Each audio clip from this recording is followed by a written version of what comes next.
नमस्कार दोस्तों, आइए जानते हैं आज मध्य प्रदेश की बड़ी खबरें। आज की पहली खबर है कि अनवर कादरी 8 सितंबर तक पुलिस रिमांड पर। लव जिहाद फंडिंग मामले में आरोपी अनवर कादरी से पुलिस लगातार पूछताछ कर रही है। बुधवार को पुलिस का कादरी का 8 सितंबर तक का पुलिस रिमांड मिला है, यानी 5 दिन और वह पुलिस रिमांड पर रहेगा। पुलिस को उससे कई और जानकारी निकालना है। लव जिहाद फंडिंग मामले में आरोपी अनवर कादरी से पुलिस लगातार पूछताछ कर रही है। पूछताछ में अनवर से कई बातों का खुलासा हुआ है, लेकिन अभी भी कई बातें हैं जो सामने आना बाकी है। पूछताछ में यह बात सामने आई थी कि अनवर ने अपना एक मोबाइल तोड़ दिया था। पुलिस उस टूटे मोबाइल की तलाश में नागपुर जाएगी। पुलिस को आशंका है कि इसमें कुछ डेटा मिल सकता है।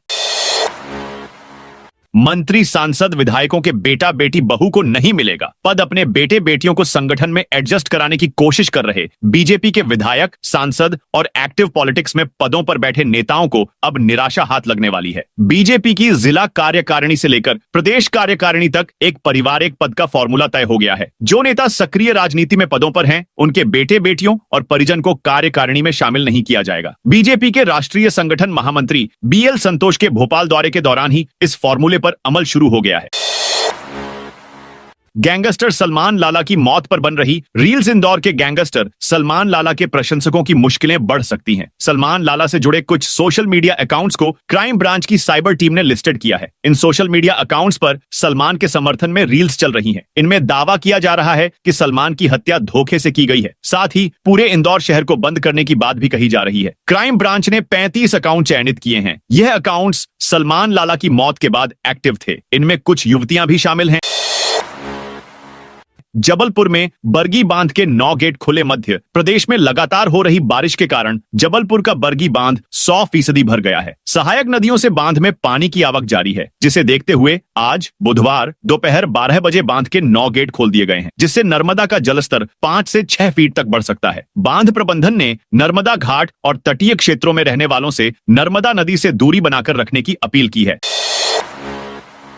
शहडोल के लखनपुर देवरा जंगलों में 4 हाथियों का मूवमेंट। शहडोल के जयसिंह नगर वन परिक्षेत्र के लखनपुर और देवरा के जंगलों में 4 जंगली हाथियों का मूवमेंट देखा गया है। लखनपुर बीट के निगाई गांव के ग्रामीणों ने हाथियों को देखकर वन विभाग को सूचना दी। DFO श्रद्धा पंद्रे ने बताया कि ये हाथी बांधवगढ़ टाइगर रिजर्व से मानपुर और खन्नौदी के रास्ते यहाँ आए हैं। वन विभाग ने आसपास के गांवों में मुनादी करवाई है। लोगों को सतर्क रहने की सलाह दी गई है। हाथियों की गतिविधियों को देखते हुए अगले गांवों में सुरक्षा उपाय किए गए हैं। रीवा में किसानों की समस्या को लेकर कांग्रेस करेगी प्रदर्शन। रीवा में किसानों के लिए खाद्य संकट लगातार देखने को मिल रहा है। ऐसे में किसानों के मुद्दे को लेकर कांग्रेस प्रदर्शन करने वाली है। जिला कांग्रेस कमेटी रीवा ग्रामीण के अध्यक्ष राजेंद्र शर्मा ने कहा कि वर्तमान में किसानों के लिए भयंकर संकट का समय है। सरकार की उदासीनता के कारण किसानों का परिश्रम और व्यय दोनों दांव पर लगे हैं। खाद न मिलने के कारण पूरे जिले में त्राही त्राही मची हुई है। भाजपा के अनुशासनहीन कार्यकर्ताओं की धृष्टता है, जो कि कांग्रेस कार्यालय के सामने राहुल गांधी का पुतला दहन कर रहे हैं। अच्छा होगा कि वो सरकार का पुतला दहन कर किसानों के लिए खाद की मांग करते।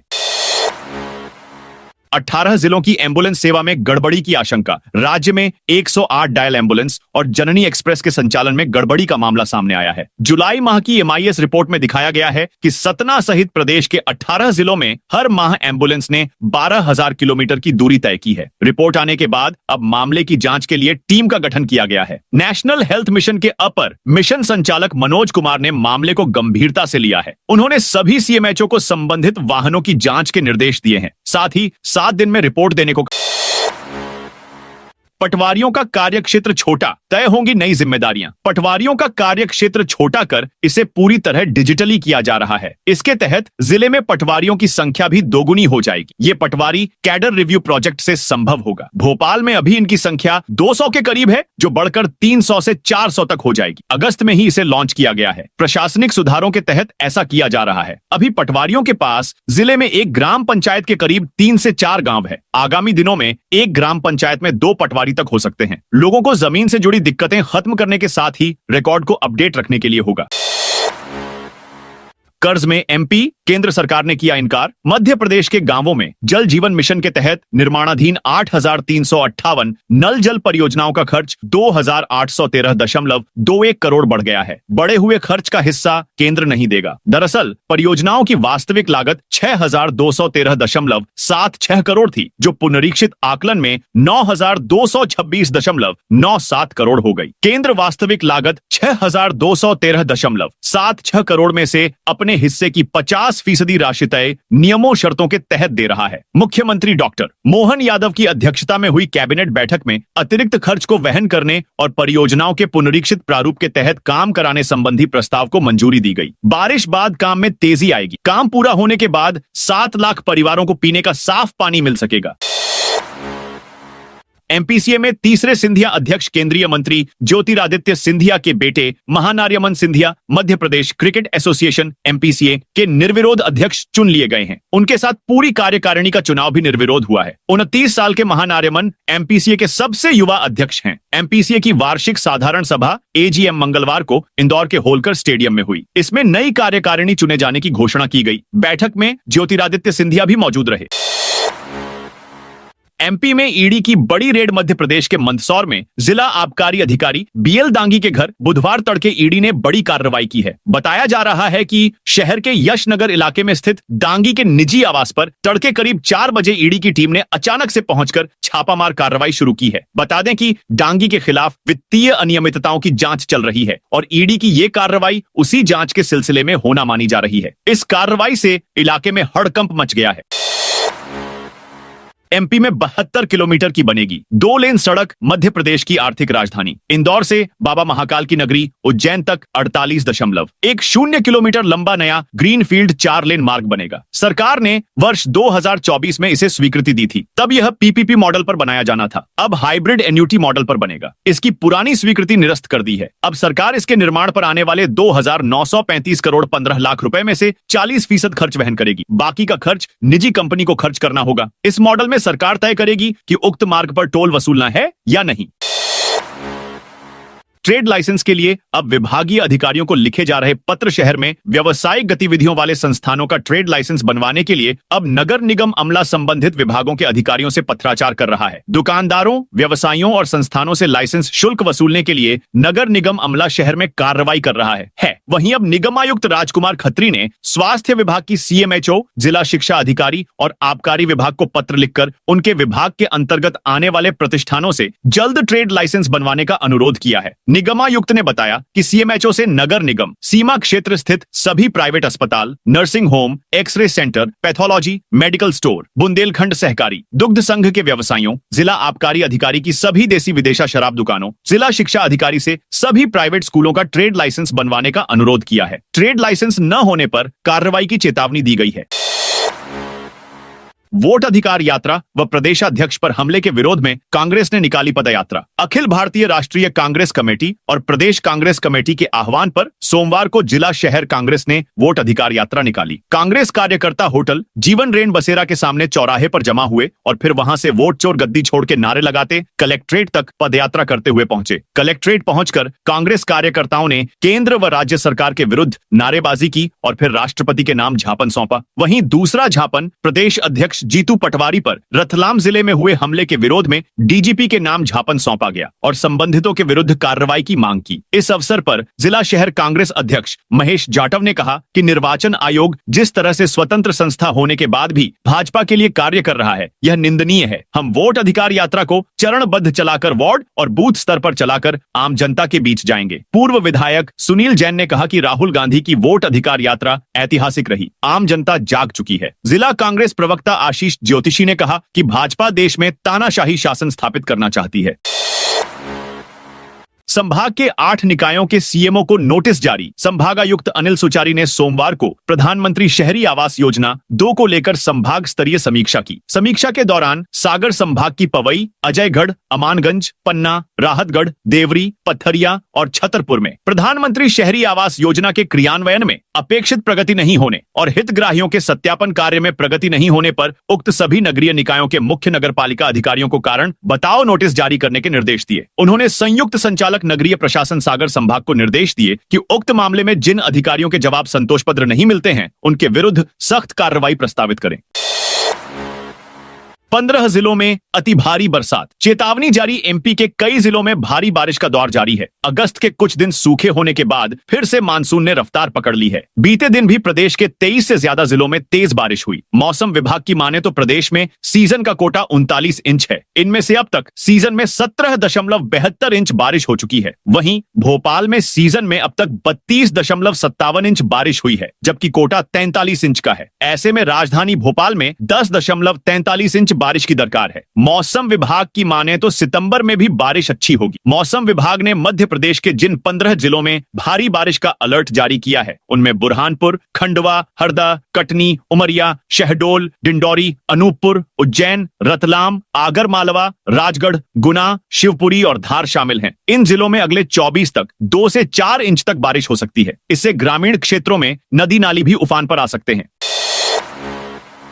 एमपी में विधायक निर्मला सप्रे केस में कांग्रेस को बड़ा झटका। एमपी में विधायक निर्मला सप्रे दल बदल केस में कांग्रेस को झटका लगा है। इंदौर हाई कोर्ट ने उनकी सदस्यता रद्द किए जाने को लेकर कांग्रेस की याचिका खारिज कर दी। मध्य प्रदेश विधानसभा में नेता प्रतिपक्ष उमंग सिंघार ने यह याचिका दायर की थी। हाई कोर्ट की इंदौर बेंच ने फैसला सुनाते हुए इसे अपने क्षेत्राधिकार से बाहर बताया। कोर्ट ने याचिकाकर्ता उमंग सिंघार को मध्य प्रदेश हाई कोर्ट की मुख्य पीठ यानी जबलपुर हाई कोर्ट के समक्ष याचिका प्रस्तुत करने को कहा है। बीना की एमएलए निर्मला सप्रे कांग्रेस के टिकट पर चुनाव जीती, लेकिन बाद में बीजेपी में शामिल हो गई। इस पर कांग्रेस उनकी सदस्यता निरस्त करने की मांग कर रही है। पार्टी ने इस संबंध में विधानसभा अध्यक्ष नरेंद्र सिंह तोमर को लिखित पत्र भेजा। इसके बाद नेता प्रतिपक्ष उमंग सिंघार ने इंदौर कोर्ट में याचिका दायर की। बुरहानपुर में ताप्ती नदी का जलस्तर बढ़ा। बुरहानपुर में लगातार बारिश के कारण ताप्ती नदी का जलस्तर बढ़ गया है। नदी का पानी जैनाबाद की ओर जाने वाले छोटे पुल के करीब पहुंच गया है और राजघाट स्थित लाल देवल मंदिर तक भी पानी आ गया है। प्रशासन ने एहतियात के तौर पर नदी के किनारे रहने वाले लोगों को सतर्क कर दिया है। पिछले 3-4 दिनों से जिले में बारिश नहीं हो रही थी, लेकिन मंगलवार से बारिश का दौर फिर शुरू हो गया। खाद के लिए लाइन में लगे किसानों पर लाठीचार्ज। रीवा जिले में खाद की किल्लत से परेशान किसानों का गुस्सा मंगलवार देर रात फूट पड़ा। करहिया मंडी में जब किसान खाद की अपनी मांग पर अड़े रहे और प्रशासन के खिलाफ नारेबाजी शुरू कर दी तो पुलिस ने लाठीचार्ज कर दिया। किसानों को दौड़ा दौड़ा कर पीटा और भीड़ को तितर बितर किया। लाठीचार्ज में कई किसान घायल हो गए। पुलिस का कहना है कि स्थिति को नियंत्रण में लाने के लिए हल्का बल प्रयोग किया गया। जानकारी के अनुसार रीवा समेत आसपास के क्षेत्रों में किसान खाद के लिए 24 से 48 घंटे तक लाइन में खड़े रहे। करहिया मंडी में सैकड़ों किसान रात भर लाइन में जमे रहे, लेकिन मंगलवार शाम को काउंटर बंद कर दिया गया। नाराज किसानों ने विरोध जताया तो हालात बिगड़ गए। मंदसौर में जिला आबकारी अधिकारी के घर ईडी का छापा। मंदसौर के पूर्व जिला अधिकारी बद्रीलाल डांगी के यशनगर स्थित आवास पर बुधवार सुबह ईडी ने छापा मारा है। हाल ही में बद्रीलाल डांगी का तबादला दतिया हुआ था और सोमवार को उन्होंने दतिया जिला आबकारी अधिकारी के रूप में ज्वाइनिंग ली है। जानकारी के मुताबिक ईडी के छापे के समय पूर्व जिला आबकारी अधिकारी के घर में कोई मौजूद नहीं था। इंदौर और भोपाल की 2 टीमों ने यहां दबिश दी। बीएल डांगी मंदसौर में नौकरी के दौरान काफी विवादों में रहे। उनके ऊपर पिपलिया मंडी शराब दुकान से 10 लाख रुपए की रिश्वत मांगने का आरोप लगा था, जिसका वीडियो भी सामने आया था। चंद्र ग्रहण पर उज्जैन के मंदिरों में पूजा का समय बदला। चंद्र ग्रहण के कारण 7 सितंबर को श्री महाकालेश्वर मंदिर में पूजन व्यवस्था में बदलाव किया गया है। ग्रहण रात 9:58 से शुरू होगा, इसलिए महाकाल की शयन आरती रात 9:15 से शुरू होकर 9:45 तक संपन्न होगी। हालांकि सुबह की भस्म आरती, भोग आरती और संध्या आरती निर्धारित समय पर होंगी। ग्रहण का सूतक रविवार दोपहर 12:58 से शुरू होगा। भक्त इस दौरान भगवान के दर्शन कर सकेंगे, जबकि रात में शयन आरती के बाद मंदिर के पट बंद कर दिए जाएंगे। अगले दिन सोमवार को भस्म आरती से पहले मंदिर का शुद्धिकरण किया जाएगा। मंदिर को पानी से धोने के बाद भगवान को शुद्ध स्नान कराने और पूजन अभिषेक के बाद भस्म आरती होगी। केंद्रीय मंत्री ज्योतिरादित्य सिंधिया का कांग्रेस पर हमला। केंद्रीय मंत्री ज्योतिरादित्य सिंधिया ने कांग्रेस पार्टी को चरित्रहीन पार्टी बताया है। इंदौर आए सिंधिया ने भाजपा कार्यालय पर मीडिया से चर्चा में कांग्रेस पर जमकर प्रहार करते हुए कहा कि कांग्रेस ऐसी चरित्रहीन पार्टी हो गई है जिसके बारे में बात भी नहीं की जा सकती। पीएम की दिवंगत मां को अपशब्द कहने के मामले में उन्होंने कहा कि जो दल चरित्रहीन होते हैं उनकी स्थिति ऐसी ही स्तरहीन हो जाती है।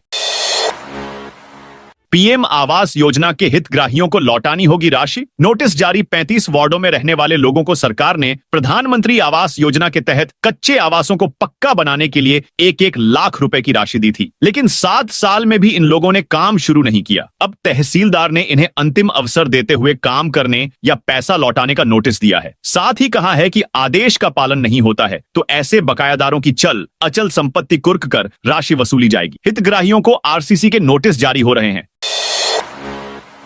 Jabalpur medical super speciality unit में बेड संख्या बढ़कर होगी 400। जबलपुर के मेडिकल कॉलेज के सुपर स्पेशलिटी ब्लॉक की क्षमता 240 से बढ़ाकर 400 बेड की जाएगी। अस्पताल की क्षमता 1000 बेड की जाएगी। इसके साथ यहां चिकित्सकों और कर्मचारियों के लिए आवासीय ब्लॉक के निर्माण को भी योजना में शामिल किया जाएगा। इसी प्रकार ग्वालियर के मेडिकल कॉलेज में सीसीएचबी का उन्नयन कर इसे 200 बेड क्षमता का बनाया जाएगा। छात्रावास भी एक ही परिसर में बनाए जाएंगे। आवारा कुत्तों का बढ़ता आतंक। शहर और जिले में आवारा कुत्तों का आतंक लगातार बढ़ रहा है। गलियों से लेकर मुख्य मार्गों तक झुंड में घूमते कुत्ते न सिर्फ राहगीरों के लिए खतरा बने हुए हैं, बल्कि बच्चों और बुजुर्गों के लिए घर से बाहर निकलना तक मुश्किल कर रहे हैं। नगर पालिका ने भले ही कुत्तों को पकड़ने के लिए टीमों का गठन कर दिया हो, मगर कार्रवाई नाम मात्र की है। नगर पालिका ने कुत्तों की नसबंदी के लिए बीते 2 वर्षों में 2 बार टेंडर निकाले थे, लेकिन न तो कोई कंपनी और न ही कोई ठेकेदार आगे आया। लिहाजा यह प्रक्रिया बीच में ही बंद हो गई। सुप्रीम कोर्ट के हालिया फैसले के बाद अब फिर से नगर पालिका हरकत में आई है और दावा किया जा रहा है कि जल्द ही टेंडर प्रक्रिया शुरू की जाएगी। छतरपुर जिले में 9 लाख लोगों को मिला स्वास्थ्य बीमा का डिजिटल कवच। प्रधानमंत्री जन आरोग्य योजना यानी आयुष्मान भारत योजना के क्रियान्वयन में छतरपुर जिले ने उल्लेखनीय प्रगति दर्ज की है। जिले में अब तक 9 लाख से अधिक आयुष्मान कार्ड बनाए जा चुके हैं, जबकि लक्ष्य 11 लाख कार्ड का तय किया गया है। स्वास्थ्य विभाग का दावा है कि जिले की स्थिति संभाग में अन्य जिलों की तुलना में बेहतर है और जल्द ही 100% उपलब्धि हासिल कर ली जाएगी। सरकारी अस्पतालों के दवा उपकरण सप्लायर का चाइना कनेक्शन आयकर विभाग ने भोपाल, इंदौर, मुंबई समेत कई शहरों में 30 से अधिक ठिकानों पर छापे मारे हैं। कार्रवाई भोपाल के एमपी नगर स्थित science house medical private limited (SHMPL) और इंदौर में उसके सहयोगी संस्थानों के ठिकानों पर की जा रही है। सूत्रों के मुताबिक छापे के दौरान भारी मात्रा में टैक्स चोरी के दस्तावेज जब्त किए गए हैं। उनकी जांच जारी है। टीम सुबह करीब 5 बजे साइंस हाउस पहुंची। फिलहाल अफसर, इसके संचालक जितेंद्र तिवारी और उनके सहयोगी software engineer Rohit Gupta, consultant Dinesh Barolia, Shikha Rajoria से पूछताछ कर रहे हैं। केंद्रीय मंत्री मनोहर लाल खट्टर से मिले इंदौर महापौर। इंदौर के महापौर पुष्यमित्र भार्गव ने शहर की जीवनदायिनी कान्ह और सरस्वती 13 किलोमीटर नदी के रिवर फ्रंट डेवलपमेंट के लिए 671 करोड़ 69 लाख रुपए की डीपीआर स्वीकृत करने का आग्रह केंद्र सरकार से किया है। महापौर ने आवास एवं शहरी विकास मंत्री मनोहर लाल खट्टर से हरियाणा के करनाल में आयोजित महापौर परिषद की बैठक के दौरान चर्चा